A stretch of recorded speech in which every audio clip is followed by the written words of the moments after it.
What's up, everyone? Today I'm doing a special edition with Alex Wilson. He is the co-founder of The Giving Block. Um, the Giving Block makes it easy for nonprofits to accept Bitcoin and crypto while giving the donors a tax-efficient way to support their favorite causes and charities. They have developed the first solution specific to the nonprofit ecosystem for crypto. Recently, I was talking to a foundation to donate some Bitcoin at the end of the year, and they didn't know how to accept it. They didn't know how to custody it. I started to do my research, and I ran across Alex's company. So I asked him, hey, would you come on my show and tell everybody about this? I think what you're doing is great, and it's awesome. You're going to allow charities to accept what we believe is the most pristine asset that's going to grow over time. It's going to have a great impact to them. And he was happy to do it. So with that said, let's bring in Alex. Alex, what's happening? Hey, Jay, thanks for having me on today. Yeah, absolutely, man. Like I said just before, as I told you, I was talking to a hospital that I wanted to make a donation to. They wanted me to make the donation. I was like, yeah, I'll do it if we can do it in Bitcoin. And they're like, bit who? And they didn't understand how to accept it, how to custody it. So let's go over that. But before we do that, the first question I ask people to come on the show, as I told you, is tell me who your top five are. I'd like you to tell us who the five people you are surrounding yourself with professionally the most these days that kind of influence the way you think. Yeah. So as a first time founder, definitely relying on a lot of people to help me out along the way. We're definitely learning as we go. Some of the people, that have been super helpful, people like Ryan Selkis from Missouri, really great to go about running a business, since he's done an awesome job building Missouri. Some of our investors like Kyle Samani from Multicoin or Hasib Qureshi from Dragonfly, John Cole from Galaxy, and the fifth would be Suna Amaz from Volt Capital. They've all been invaluable in helping us grow and scale this business. Awesome. So let's take a step back. Like, where are you from? Tell me where you grew up, socioeconomic conditions. What did your parents do for a living? Did you have siblings? Yeah. So grew up just north of Baltimore in an area called Lutherville, Timonium, about 15 minutes outside of the city. Grew up pretty average, I would say, pretty standard middle class. Dad is a real estate agent. Mom worked retail in a jewelry store. Have one younger brother. He's also working with the Giving Block now. Convinced him to join us about I guess it was 6 months ago now. And yeah, went to college in North Carolina at Wake Forest. After Wake Forest, moved up to Washington, D.C. for my first job out of school, kind of a more traditional management consulting job, the classic right out of school management consulting job, doing kind of strategy and ops consulting for Fortune 500 companies. Awesome starting point, learned a lot. And then by 2018, started the Giving Block. And so it's interesting. Like I think I said to you, I was on Telegram chats with a bunch of these Bitcoiners. We invest in companies and stuff. A lot of companies you've heard of, a lot of people in the crypto Bitcoin space I'm sure you heard of. As you just saw, I was just talking to Preston when we popped on. And but nobody heard of this. And I was like, this is so surprising to me. That's why I wanted to bring you on, give you some exposure, because end of year is the time to donate, right? Your crypto is up, or your Bitcoin, if you're a Bitcoiner, and it's up, and you have these unrealized gains. And to sell it, you'd have to pay a tax, and then the net you'd have to donate. But in this case, you could just donate the underlying asset and take the full amount as, I guess, as a write-off, right? And you could do more good for it. So why don't we kind of go through like how that works and why it makes sense to do this towards the end of the year?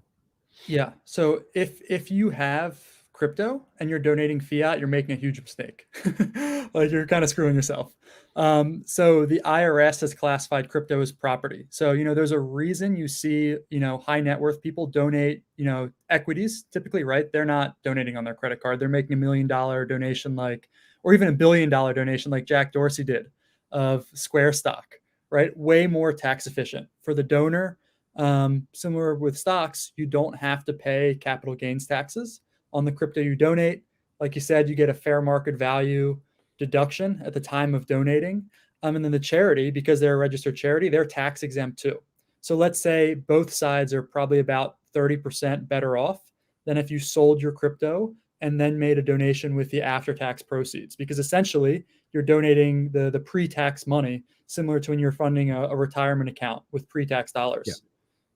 Yeah. The thing that I found when I was talking to the college I went to was Rowan University. They're going to accept the donation actually. But the thing that was really interesting for the hospital that I wanted to make the donation to, for the university that I went to, the concern, or not even the concern, the thing that they said was really weird to me. They was like, when we accept property, we immediately liquidate that property.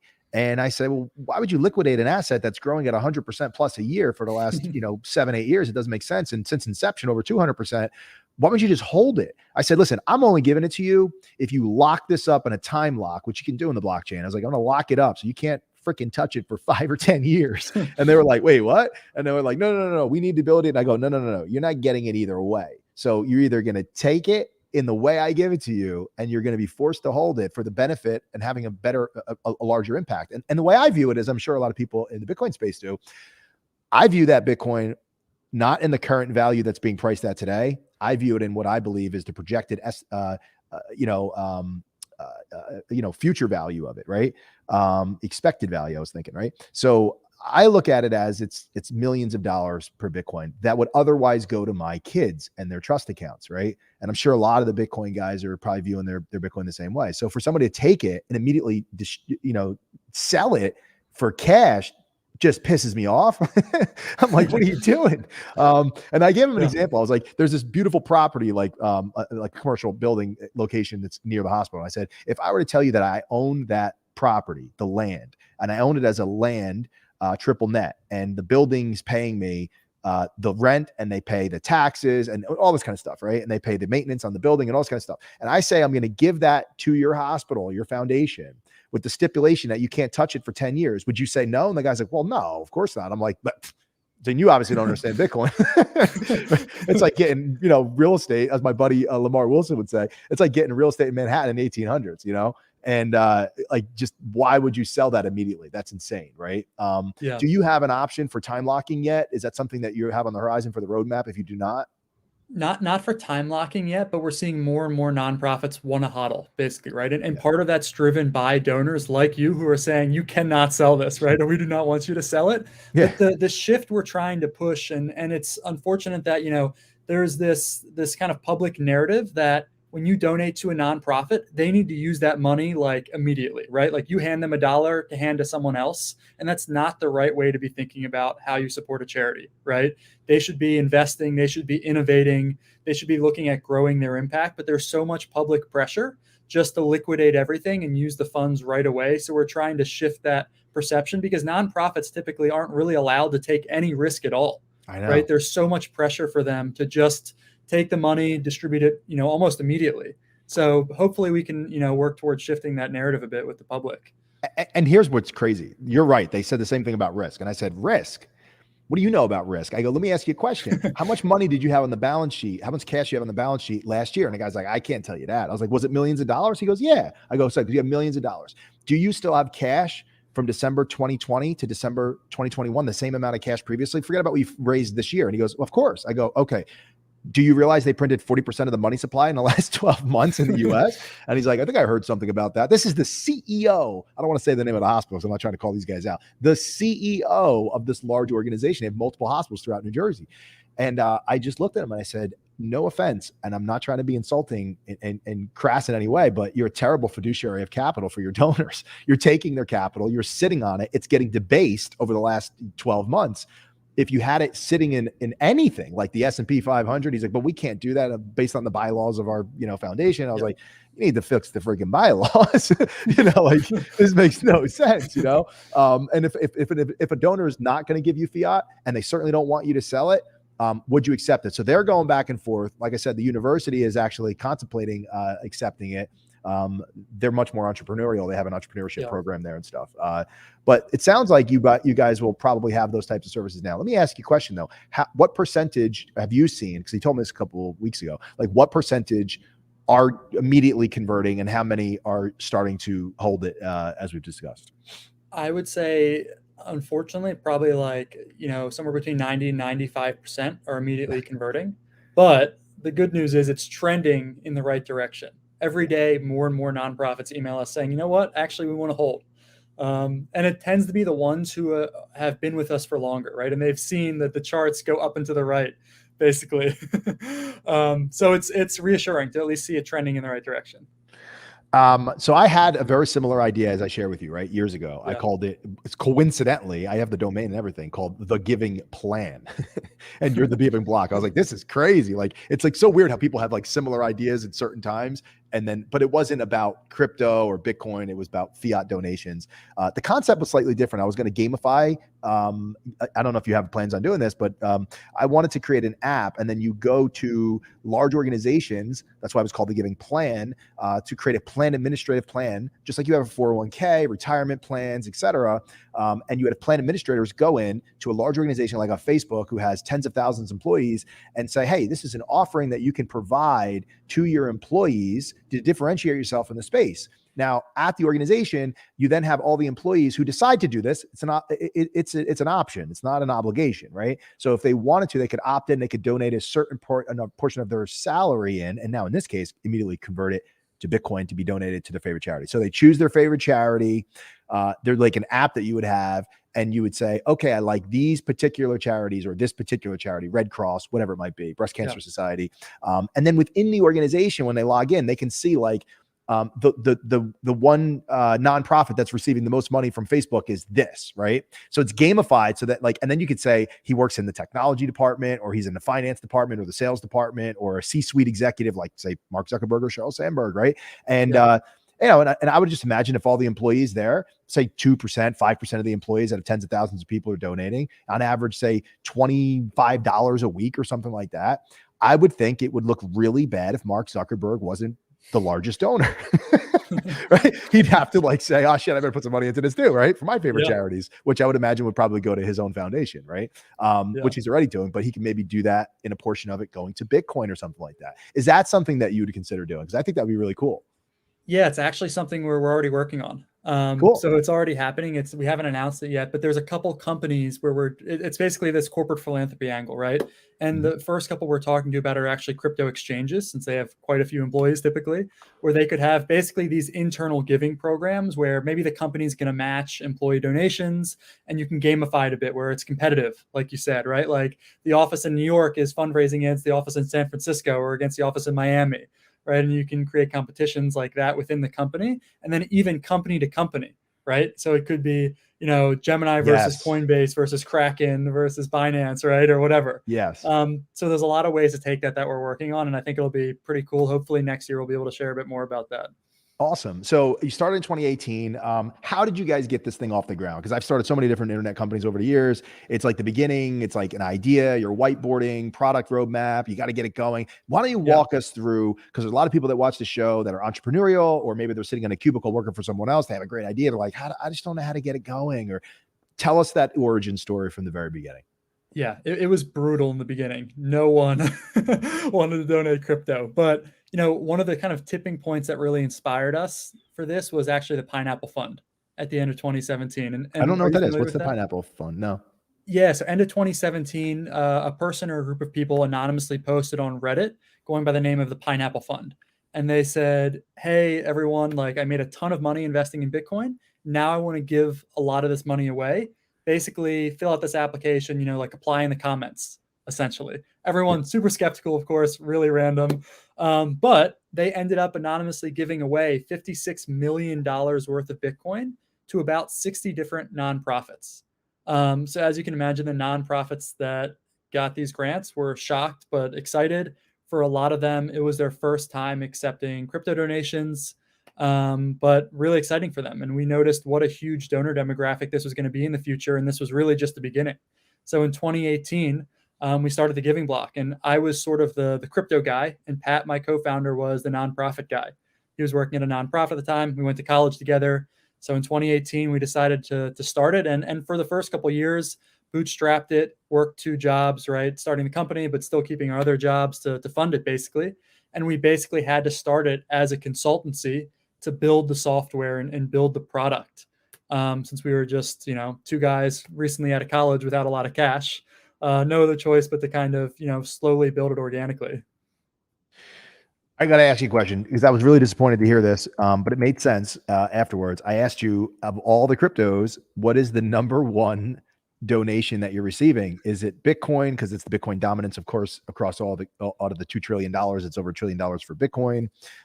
Is it Doge? Is it what? And your answer was? Yeah, so recently Ethereum overtook Bitcoin in terms of donations. That's a pretty Damn. recent development, and I think a lot of it's driven by the NFT boom, though. Mhm. We'll see where the year ends, though. It's still relatively close when you look at all time from since we started. Yeah. And So it's after largely that, because people yeah. bought a JPEG and they sold it for $1 billion, and they're like, and then they had another one worth $1 billion, and they're like, I want to offset that. And so I'm kidding, obviously, but it's I think you're right. It's probably this NFT space that just exploded this year. And who the hell wants to hold on to that shit? So they'll give it away. Yeah, well, I mean, the Bitcoiners, we think they're going to come out swinging these last couple of weeks, though, and try to catch up. That's so funny. That's cool, man. I think it's really cool. And so who did you say you mentioned in your top 5? So who are your investors in this company? Who helped you out? Yeah, so some of our largest investors are Suna from Volt Capital. We've got Galaxy Digital, Multicoin, Alameda, handful of angels like Ryan Selkis from Mazzari. So mostly crypto guys, not Bitcoiners, right? Yeah, mostly more generally crypto, I would say. Somebody writes, of course, why would you hold on to a weak money? Bang, we'll put that one up there. Good for you, LinkedIn user. Yeah. I love it.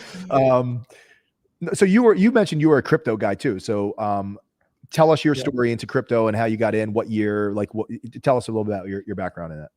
Yeah, so started learning about Bitcoin and crypto more broadly in 2016 and 2017. Even at my sort of day job consulting, back then it was very much though like the blockchain, not Bitcoin mantra, right? Which we know how that ended. That was a disaster. And even then, I think we could all see the train wreck coming, right? With IBM hiring 1,000 consultants to work on this random enterprise blockchain, right? But it got me interested in Bitcoin and in crypto in 2016 and 2017, and basically rode that 2017 ICO hype wave. And like everyone else at the time, thought I was a genius, right? Everything was going up, couldn't really go wrong. Market. And yeah, that's how I got into it basically, and just seeing a lot of people make money left and right, knowing what a big donor demographic this would be when people had huge gains. And really got interested in it though through more of like the human rights aspects of what a game changer Bitcoin would be, right? And we're seeing a lot of that play out, especially in developing countries and in South America and Africa right now, where people are actually using it day to day. They're not just investing in it like we might be in the US, right? We're not using this to buy a cup of coffee or to really opt out of the system in a meaningful way, like people are in Venezuela, right? Sure. It's very different how people are using it in places like that, and that's what really got me interested in it. That's interesting. And you said your brother's involved. How many people are in the company? So it's about 50 of us now. We've grown really, really quickly. We started the year with only about, I think it was 6 of us. And how many donations did you accept in 2018? How many donations did you accept in 19 and then 2020? And then we'll talk about 2021 and we're hoping what we're going to see here. Yeah. So 2018, let's consider it 0, pretty much. Just trying to get off the ground. Yeah. 2019, I think it was about 100,000. I mean, it was almost 0. Yeah. A handful, maybe a dozen of nonprofits on board. 2020 started to get some traction, but still slow. By the end of 2020, we had about 100 nonprofits on board and did a little over 4 million in donations. And then this year, we have over 1,000 nonprofits on board, and we'll process over 100 million in donations. So this was our big breakout year. Yeah. And next year we're going big. We're going for 1 billion in donations. And so what's the business model, Alex? How do you make money? How does a business make money? Yeah, pretty standard when you compare it to other like fundraising platforms in the nonprofit space. So when a nonprofit signs up with us, they can choose different packages, right? Like basically the difference in the packages is like how much handholding do they need from us, right? Like a huge part of our job is educational in nature, bringing these nonprofits into the crypto ecosystem, everything from the technical side to like, please don't write Bitcoin as 2 words on your Twitter because you're going to scare the donors. Very like one-on-one consultancy kind of work we're doing with them. So they basically pick different annual subscription packages based on how much support they need. Sure. Yeah. I'm going to show people the site here. Bear with me 1 second. Chrome tab. Let's go to bear with me 1 sec, bro. Yeah, no problem. Awesome. So here's your website so people can see it.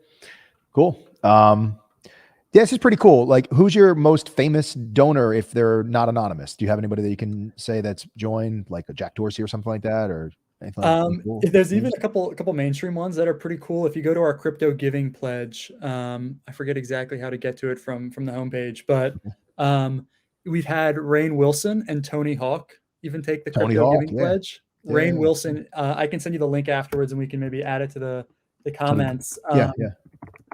But Rainn Wilson has made some hilarious videos where he pretends to be Satoshi as a way of encouraging people to donate. Here, hold on, I'm pulling up the link right now. I'll drop it in our chat here so you can share. Yeah, and I'll this bring it one. up for everybody. Yeah, cool. But yeah, so highly recommend checking out that video from Rainn Wilson talking about being Satoshi and then asking people to donate Bitcoin, basically. And Rainn Wilson is the guy who plays Dwight in The Office, for those of you watching who might not know who that is. Yeah. And then we've got some other people involved, like, Melton Demirs, Brian Selkis, Hasib, Dan from CMS, a lot of pretty big names in crypto that have taken the crypto giving pledge, which is basically a commitment to donate at least 1% of their crypto to charitable causes every year. Okay. Did you put it in the link yet, or you didn't get there? Yeah, I've got it in our private chat here. Oh yeah, private chat. So here we go. Let's bring that up, and I'll show everybody what you got going on here as well. Hold 1 second for everyone. Yeah, pretty cool. Share the screen.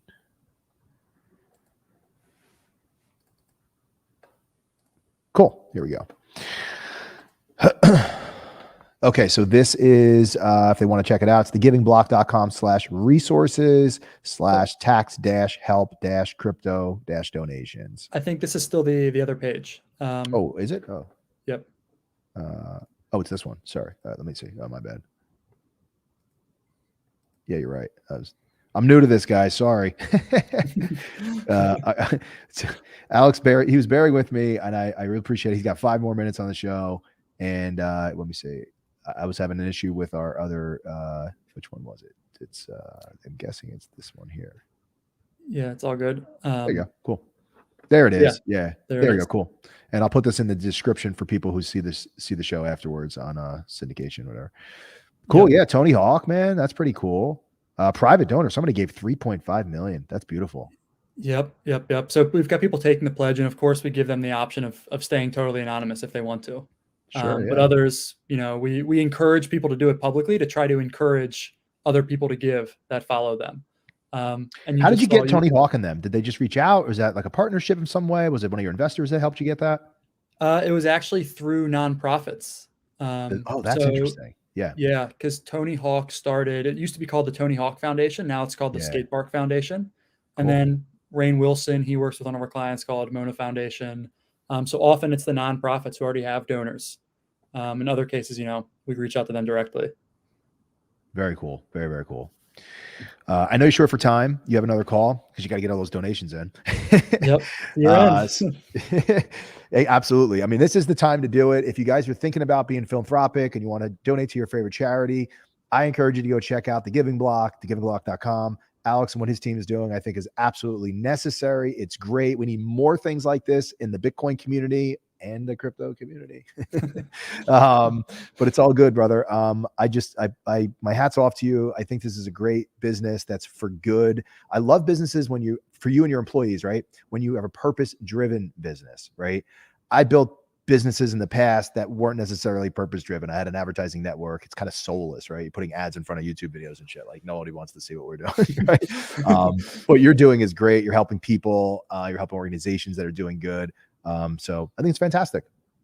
Awesome. Yeah. Thanks for having me on. And, we got, less than 2 weeks left to round out the year, but, for those watching, check it out. And, there's over 1,000 nonprofits to choose from, but even if you don't see a nonprofit on there that resonates with you, feel free to ping me or the team and, we can get your favorite nonprofit set up to be able to accept Bitcoin and other crypto donations. So you pretty much have all the major ones too, right? By the way, is that right? All the major nonprofits. A lot of the pretty big ones that you'd recognize, like St. Jude, Save the Children, No Kid Hungry, United Way, American Cancer, but also lots of smaller local ones, like your local YMCAs, local churches, local schools, that kind of stuff too. Cool. I really think you got to get that app up too for the competition leaderboard thing, the Yeah, gamification of that'd be this. cool. I think it's so cool because what I think you're going to do is you're going to get people that'll donate fiat dollars. Like, oh, I can give $10 to whatever their favorite charities are, right? And then it's like the greatest orange pill ever because they're going to see in an account that this is the amount of contributions they've made, and then over like a year or two, they'll see that I donated $1,000. Holy shit, it's worth 10,000. Why the fuck wasn't I buying this? Yeah.